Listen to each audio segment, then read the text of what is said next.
and welcome again to our 5 Questions, 5 Answers series with the Miami County Republic. My name is Brian McCauley. I am the Republic's Managing Editor. I'm here with Matt Meek today. He's the Paola USD 368 Superintendent. And Matt's going to be representing the education category today. As we've mentioned in earlier videos, this is part of our Community Conversation Initiative that's being launched at multiple Cherry Road media publications across the country. And we're asking the same 5 questions to community members in 5 different categories. And they are law enforcement, education, health, economic development, and government. And so Matt here has graciously agreed to be with us today representing the education category.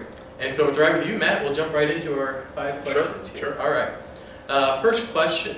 What are the most pressing challenges facing our community at a local level right now? For the school district, we've been dealing with a student enrollment decline. Really started right at because of the pandemic. But what we've noticed is it's not pandemic related. And so we've lost, over the last 5 years, our enrollment's down about 200 students. And as we've researched that and went into that, really part of the issue is housing. We don't have a lot of housing for beginning families, new families. We're also recruiting young teachers, and it's hard to find a place for them to live locally, and so they're having to go out to other communities up into the city and so forth. So I would say, one of the biggest pressing issues is housing, to try to help combat that enrollment decline that we're dealing with as a school district. I know that housing for young families is something I've seen come up, not just the school district, but city council. They're all looking at finding ways to create ordinances to bring in, incentivize somehow housing for affordable housing. Yeah, and we have had here in the last year to 18 months, we have had more building permits and houses being built, which we have seen a positive trend reversal on that. So I wouldn't say that we're not growing by any means, but we've kind of plateaued or stabilized that a little bit. In comparison, our secondary classes grade levels average about 140 students, and our K-5 are averaging about 120. So, over time, if that roll or trend doesn't reverse, then we're going to continue to see that, but we're hopeful that we've kind of plateaued and we'll continue to slowly grow to back where we have been. Absolutely. Well, thank you. Next question, number 2. Considering the evolving media landscape, what role do you see local newspapers like the Miami County Republic playing in the community 5 years from now? As social media comes about and everything seems to be more digital, I think there's always a place for the print newspaper. We have a lot of community members, and regardless of demographic or age category, not everybody wants to be involved with the social media and get that. So there's always a place for the print media, even when it's available digitally. Too often, I know that if I go to like Miami County Republic, I know that the sources are cited and they're factual, instead of, sometimes you get some information on social media that has not been vetted, like what we were in school to find your primary sources, your secondary sources. So I think there's still a piece, and developmentally for kids to physically have that book or the newspaper in front of them, because that does help them developmentally be able to read and so forth, even in the digital time. So, I know that your industry is changing as everyone's is, but there's still a place for it. I agree. There's something about holding that physical product, whether it be the book or a newspaper. Absolutely. Adds to the experience. Thank you. Next question. In your opinion, what role should our newspaper play in promoting civic participation and community involvement? I think the paper in the past, you all have done a great job of sharing information and stories on what our local civic clubs do and how that helps our community. Anything from our Rotary and Lions clubs in the community, but down to the civic, the Boy Scouts, Girl Scouts, our 4-H clubs and so forth. I would say as a community, there's a decent number of civic clubs in our community, some that people don't know about. And so at this time, we're having trouble. One of the things we're promoting for kids is to try to be civically engaged. And I think that's important. for our kids to come up. It seems like it's harder for people to volunteer and to be part of some civic clubs, and so, you know, as a community information and newspaper, being able to get that information out, to know what all the good things are.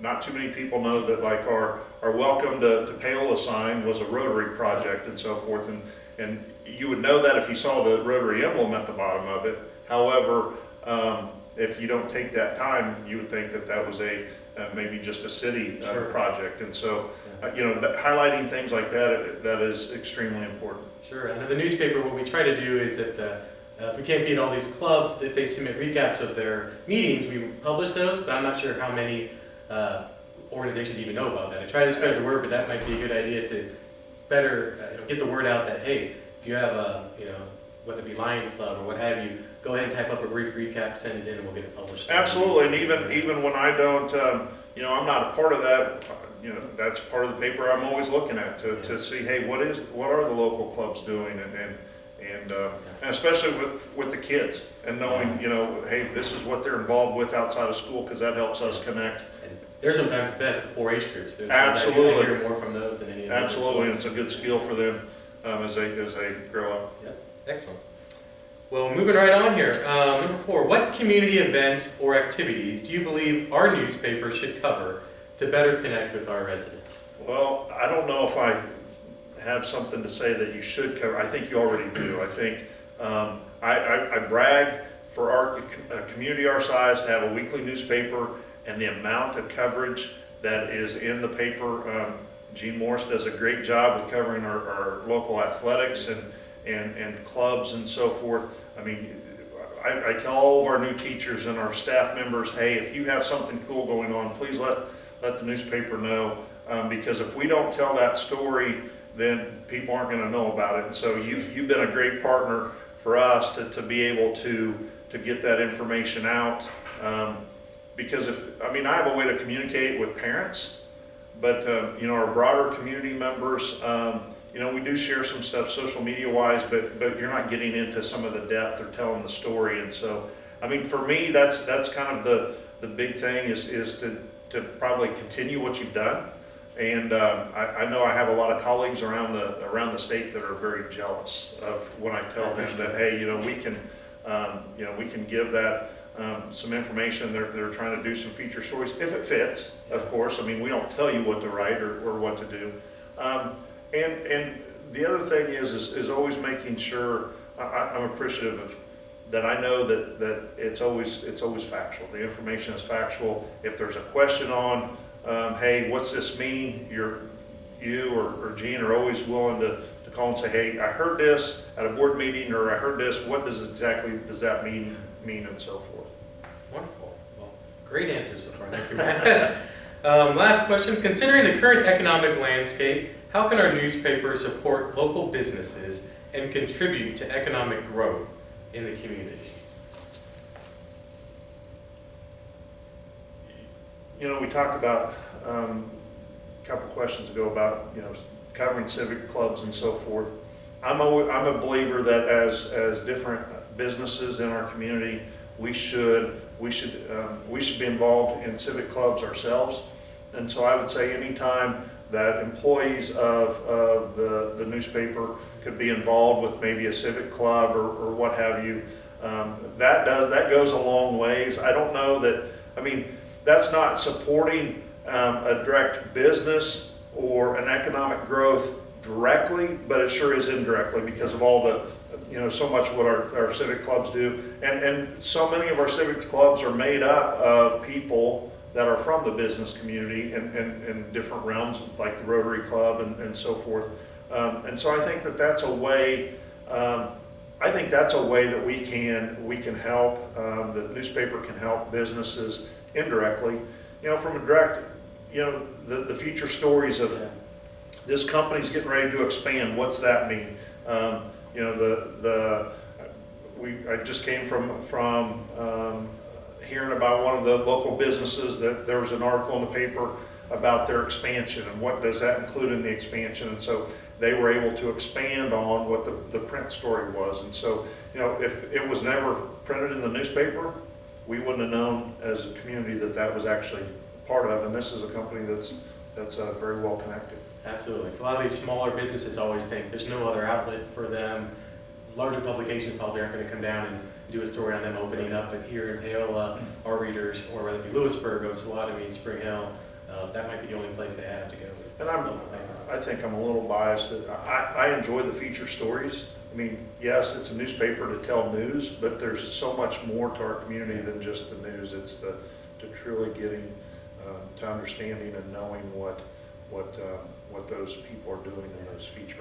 And the people behind the business. I think in Miami County, Absolutely. a lot of times people not only want to know about the business, but they're probably going to know, if they don't know the person that owns it, they probably know somebody that knows them or a friend of them. And a majority of our businesses are not corporate businesses. Yeah. I mean, we have some, but a majority of them are owned by small business owners. They're our community members, they're our neighbors. And so, you know, understanding what they're going through and what they've done is helpful for all of us. 100% agree. Those are the people, names, and faces we want to get in the paper. Absolutely.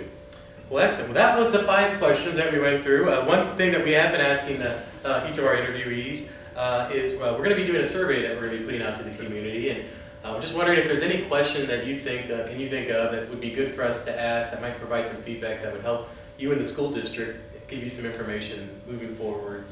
You know, we always hear a lot of feedback we get is just communication. How can we get, so a selfish question on our part would be, you know, what can we as a school district do to do better to be able to get communication or information out to our community?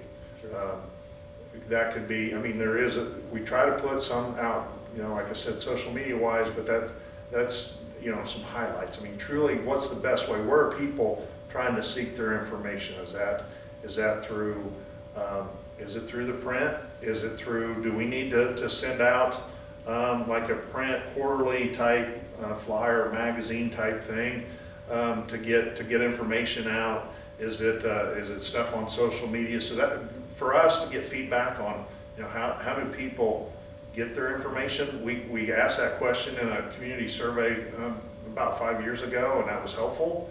But it's time to redo that. Lots happened in just 5 years on the communication field. Absolutely. So it's time for us to update that. Yeah, well, I think that'd be a great question to add. Well, that concludes the 5 questions, 5 answers. Thank you, Matt, very much for being willing to talk with me. And a reminder to those watching that if you want to learn more information about our new Community Conversation Initiative, be sure to go and follow our Miami County Republic Facebook page, as well as the Miami County Republic website, where we'll continue to post these videos and more information on our 5 questions, 5 answers series. Thank you very much.